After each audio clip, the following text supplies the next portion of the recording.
Desidero rassicurare la popolazione in merito alla notifica di un caso di West Nile segnalato il 19 marzo. Si tratta di una segnalazione relativa a una persona rientrata da un paese tropicale dove è nota la possibile circolazione del virus.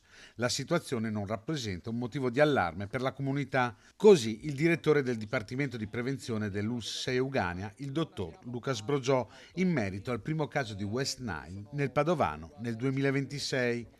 Si tratta di un caso di importazione individuato il 19 marzo, appunto, che ha riguardato un uomo rientrato da un viaggio in Thailandia.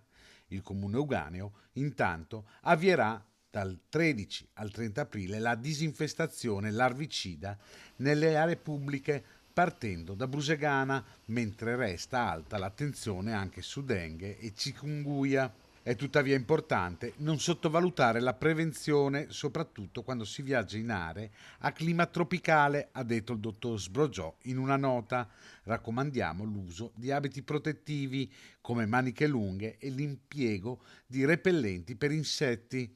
Al rientro, in presenza di sintomi sospetti, è fondamentale rivolgersi tempestivamente al proprio medico.